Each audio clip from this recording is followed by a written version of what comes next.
The Chief Minister, Fabian Picardo, will retain responsibility for the economy, public finance, and will take on financial stability, digital services, and the IT and logistics department. José Garcia will remain as Deputy Chief Minister and retain his previous ministerial responsibilities. With so much time having been taken up by treaty negotiations in the last term of office, the government is hoping to strike a balance and keep on top of domestic issues. Well, you know what it's like if you ask any chief minister what he wants. He doesn't want any more years in power. He wants more hours in a day so that he can do more in the time that he has.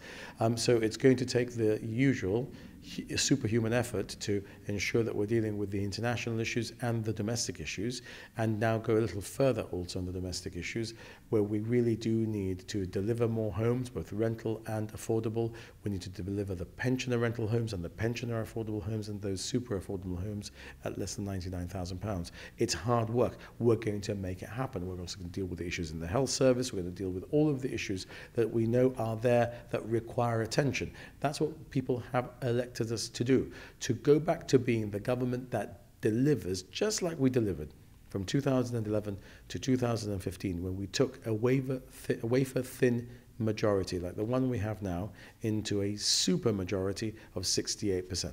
Gemma Arias Vasquez will take on the health portfolio as well as business, the port, town planning and public utilities.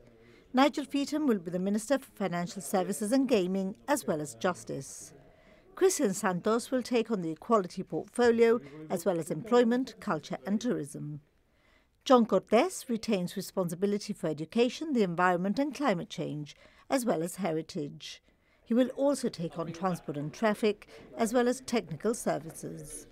Pat Orfila will be the Minister for Housing. Leslie Rusong takes on sport, industrial relations and civil contingencies.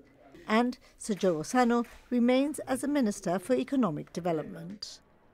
All ministers have also been assigned constituency responsibilities for different areas of Gibraltar, except for Sir Joe, who will be the constituency MP for all senior citizens.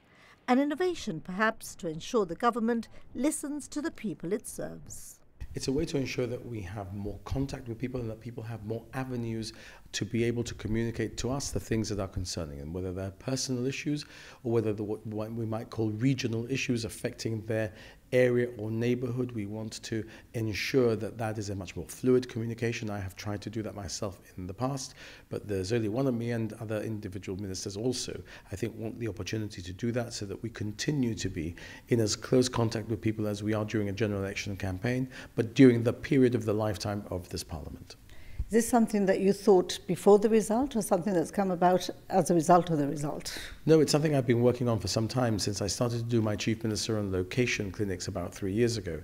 I found that there were areas where you had more of the same thing coming across in the clinics that I was holding. I thought it made sense to spend more time in each area in order to get that feedback without having to hold the clinics in order to be able to get it. Because when people come to clinics, they want to tell you about the problem that they have, and they incidentally tell you also things that are relevant to the area. So I wanted to try and finesse how we did that, and I hope that this will help considerably. Delivering a treaty tops the list of priorities, but with the need for balance firmly in the government's mind. My priority is to ensure that I deliver a safe and secure Brexit deal between the UK and the EU, and that the ministers in each of their departments are able to continue to deliver against the domestic policy agenda, and that then I deliver an orderly transition to a new leader of the GSLP who will become Gibraltar's next Chief Minister. How did your first meeting with the Cabinet go? The ministers happy with their portfolios? As you can imagine, they were delighted. We had a cake from Sonia congratulating us, so cake always makes things easier. And so it's with a bit of a sugar rush that the new Cabinet sets off to begin working on what is an ambitious programme of development and reform.